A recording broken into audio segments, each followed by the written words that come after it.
Yes, this was something that people have known about for a number of years, but really got into the news about 2 years ago, about 2008, when a great deal of interest was focused on this huge amount of trash circulating within the Pacific Ocean in two different gyres. And these are circulations in the Pacific, and all oceans have some of these gyres. In fact, the Sargasso Sea and the Atlantic is another example. But these are the two that are the biggest collectors of junk, circulating waste. Now, most of the waste in the past that went into the Pacific Ocean and other oceans was degradable, and it eventually decayed, rotted, went to the bottom of the ocean, or otherwise was removed. But this is plastic, most of it, and we call it the Great Pacific Garbage Patch. It is composed of just an enormous amount of plastic. The two gyres that you see here have at least 100 million tons of garbage in them, and they are it is circulating, now and then spitting out some of this garbage onto the shores of the Hawaiian Islands, or the west coast of North America, or the east coast of Japan. It is composed of everything from bottles to tennis shoes, to pieces of old chairs and crates, and fishing line, and so forth. Now, most of this does not sink to the bottom, in fact, for many years. In fact, some of this plastic they pulled out of these gyres is more than 50 years old at this time. And in fact, plastic doesn't really totally decay. It may have a life of 100 or even more years. And as you can see here, it's in various states of being destroyed. But sea animals actually can attach to some of these items, and you can see from the trash on the beaches below here, it is really difficult to get rid of this stuff, and it just continually washes on the shores. So where's it coming from?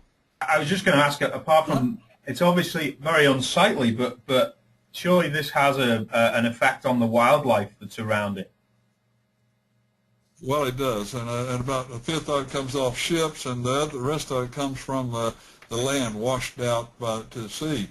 But indeed, this plastic, as it rolls around on the surf, as it is brushed against each other, this plastic, as a toxic form, can enter the food chain.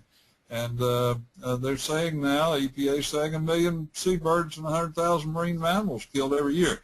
They're digesting it, ingesting it, I should say, ingesting it, and it breaks down in their bodies, or it may not break down, but it is it's impossible to digest. So the result is that as this washes around, it does degrade somewhat, and some of these tiny plastic particles called nurdles can wash up on the beach. They can be ingested by fish and animals, and indeed the nurdles do have the ability to attract pesticides. So indeed it can enter this can enter the food chain of humans through the fish we eat. And what can we do about it, Neal? What's the action we can take? Now, this is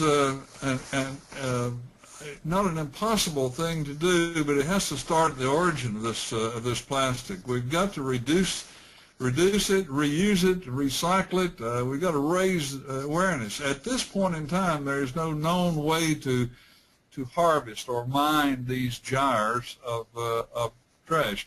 To give you an idea of how thick it can be up to 33 feet thick. You can't see it from satellites because it's translucent, but you can see it from the front of a ship. And it is something we haven't learned how to take from the ocean. It has to wash up before we can collect it, and the result is we have to continue to clean up the beaches, but we've got to stop it at the source, and the source is us. So we need to raise the awareness of people who use plastic bottles and discard them without recycling them. There's a raft of information out there on this problem, but there's three very good sites here: marinebio.org, which tells you a bit about the wildlife effects, greatgarbagepatch.org, and the Surfrider Foundation, surfrider.org. They're three great sites with loads of information there about the impact, about action you can take, for those of you who want to find out a little bit more about that.